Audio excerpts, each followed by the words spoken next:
تو اسی طریقے سے اگر غلطی کی ہے تو مرد جو ہے کہے گا سبحان اللہ، امام سے غلطی ہو گئی ہے، مرد کیا کہے گا؟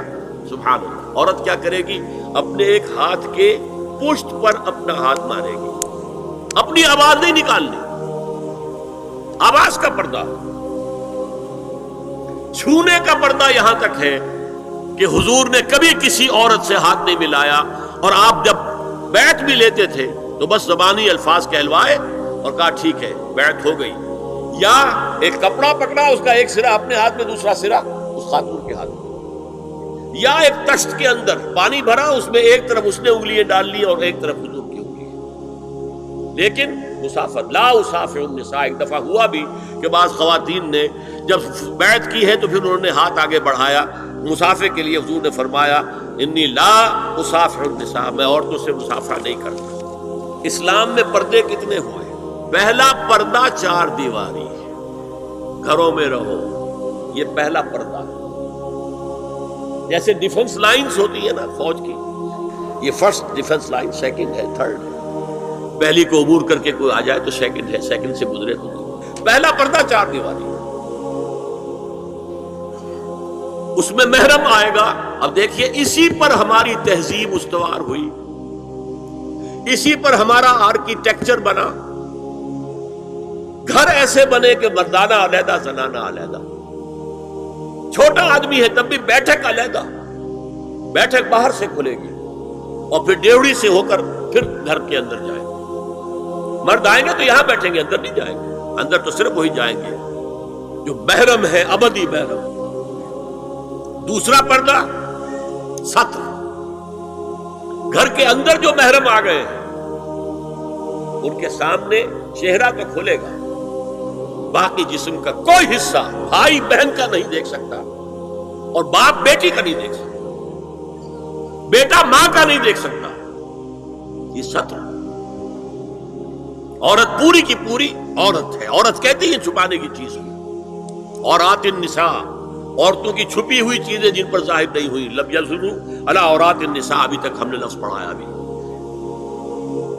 تیسرا پردہ ہے چہرے کا پردہ، یہ ہے غیر محرموں سے، اور جب کہ گھر سے باہر نکلنا ہو اس کے لیے سورہ احزاب میں نے کہا تھا گھر سے باہر کا پردہ، چہرے کا پردہ وہ غیر محرموں سے ہے، اور گھر سے باہر نکلے گی تو غیر محرم سامنے آئیں گے۔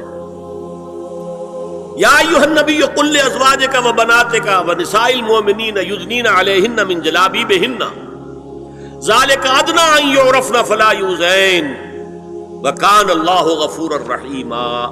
اے نبی صلی اللہ علیہ وسلم کہہ دیجئے اپنی بیٹیوں سے اور اپنی بیویوں سے اور مسلمانوں کی خواتین سے۔ اب دیکھیے یہ سورہ احزاب ہی میں ہو رہا ہے، شروع میں یا نساء نبی سے بات چلی، استیزان بھی صرف نبی کے گھر میں داخل نہ ہو اذن کے بغیر، آگے چل کر سورہ احزاب ہی میں عام بھی کر دیا، قل لازواجک وبناتک ونساء المؤمنین، کہہ دیجئے اپنی بیویوں سے، اپنی بیٹیوں سے اور اہل ایمان کی خواتین سے، یدنین علیہن من جلابیبہن، کہ وہ اپنے چہروں کے اوپر اپنی جلباب کو لٹکا لیا کریں، چہرہ چھپ جائے۔ اب اس کی تفسیر میں چاہتا ہوں کہ آپ کو جو مختلف مفسرین نے کی ہے وہ آپ کے سامنے میں رکھوں۔ حضرت عبداللہ ابن عباس نے اس آیت کی جو وضاحت فرمائی ہے اسے حافظ ابن کثیر نے اپنی تفسیر میں اس طرح نقل کیا ہے، اللہ نے مسلمان عورتوں کو حکم دیا ہے کہ جب وہ کسی کام کے لیے گھروں سے نکلیں تو اپنی چادروں کے پلو اوپر سے ڈال کر اپنا منہ چھپا لیں اور صرف ایک آنکھ کھلی رکھیں، دونوں آنکھیں بھی غلط ہیں۔ ہمارے ہاں برقع کیوں بنا تھا؟ دیکھیے چادر میں عورت لپٹی ہوگی، اس کا ہاتھ جو ہے اس چادر کو سنبھالنے میں آکوپائی ہو جائے گا۔ برقع ضرورت کی ایجاد ہے جو ہوا ہے، اور اس کے آگے آپ کو معلوم ہے پچھلے برقعوں میں جالیاں لگی ہوتی تھی کہ نگاہوں سے بھی براہ راست سامنا نہ ہو، اور یہ میں نے اپنی آنکھوں سے دیکھا۔ انقلاب ایران کے بعد جو حاجی آئے ایران سے، ان کو جو میں نے دیکھا ہے اس طرح چادر میں ملبوس عورتیں ہوتی تھی، لمبی سی چادر، ایک ہاتھ سے اس کو اس طرح پکڑا ہوا ہے، اور صرف ایک آنکھ کھلی ہے دوسری نہیں. میں نے شروع میں کہا تھا ہمارے نزدیک اسلام دین ہے، صرف مذہب نہیں. اسلام قرآن اور سنت دونوں پر مبنی ہے، صرف قرآن پر نہیں. اسی میں ایک اضافہ کیجئے اس بات کا کہ حضور نے کئی حضرات سے یہ کہا، کہیں وہ رشتہ کر رہے تھے کہ آپ نے ایک نظر دیکھ لیا ہے. اب اگر یہ ایک نظر دیکھنا اس کی اتنی اہمیت ہے تو اس کا کیا مطلب ہے؟ اگر تو صورتحال یہ ہوتی کہ ہر وقت چہرہ کھلا ہے، آ رہے جا رہے، تو ایک نظر دیکھنے کی کیا ضرورت ہے؟ وہ تو دیکھا دکھایا ہے. زمانہ آیا ہے بے حجابی کا، عام دیدار یار ہوگا. سکوت تھا پردہ دار جس کا، وہ راز اب آشکار ہوگا. تو ظاہر بات ہے وہاں پردہ ہو گیا تھا، تبھی تو تھا نا کہ ایک نظر دیکھ لو. آپ نے پوچھا ایک صحابی سے کہ رشتہ کہاں کیا؟ وہاں کیا ہے. تم نے ایک نظر دیکھ لیا ہے. اس خاندان کی آنکھوں میں کچھ نقص ہوتا ہے، دیکھ لو، بس ایک نظر دیکھنا اس کی اجازت. تو یہ اجازت ہونا اس کا خود ثبوت ہے کہ عام حالات میں عورت جو ہے وہ دکھائی نہیں دیتی تھی، بلکہ وہ پردے میں رہتی تھی. مسلمان جدید تعلیم یافتہ دانشوروں کی منافقت، وہ کہتے ہیں یہ پردہ وردہ سب مولویوں کی ایجاد ہے. کبھی کہہ دیتے ہیں یہ تو ہندوستان میں راجپوتوں کا پردہ ہوتا تھا تو مسلمانوں نے یہاں یہ پردہ ایجاد کر لیا.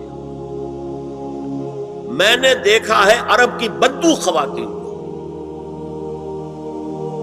مکے سے مدینے جاتے ہوئے نظر آتی ہے. ایک خاتون اونٹ کی پوری قطار لے کر جا رہی ہے، ہاتھ میں لاٹھی ہے، پورا مکمل پردہ، چہرہ چھپا ہوا، آنکھوں کے اوپر بھی کوئی انہوں نے وہ حجاب سا بنایا ہوتا ہے خاص چھجا سا، اور ہاتھوں میں دستانے، پاؤں میں جرابیں. یہ کون سے راجپوتوں کا پردہ سعودی و عرب کی جو ہے ریگستانوں میں پہنچ گیا. بدو جب آتے ہیں اپنی عورتوں کو اسی حال میں لے کر آتے ہیں، اور ان کا یہ ہے کہ وہ احرام کا معاملہ بھی یہ ہے کہ یہاں چھجا بنا کر آگے چادر لٹکا لیتے، صرف چہرے سے مس نہ کریں بس. اور وہ پھر اپنی خواتین کو جب طواف کراتے ہیں تو ان کے گرد گھیرا ڈال لیتے ہاتھ سے ہاتھ پکڑ کر، تاکہ کسی اور کے ساتھ ان کا نہ کندھا لگے اور نہ کوئی اور جسم کا حصہ بس. یہ پردہ وہاں کہاں سے آ گیا؟ سر سید کا واقعہ تو میں آپ کو بتا چکا ہوں.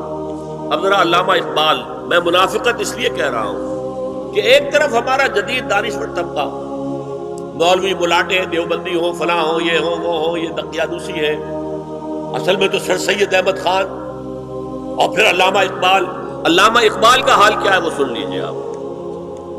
انگریز سرکار لارڈ ولنگٹن کے زمانے میں علامہ اقبال کو اپنا گورنر بنا کر جنوبی افریقہ بھیجنا چاہتے تھی. من جملہ دیگر شرائط کے ایک شرط یہ بھی تھی کہ تمام سرکاری تقریبات میں بیگم اقبال ان کے ہمراہ ہوں گی.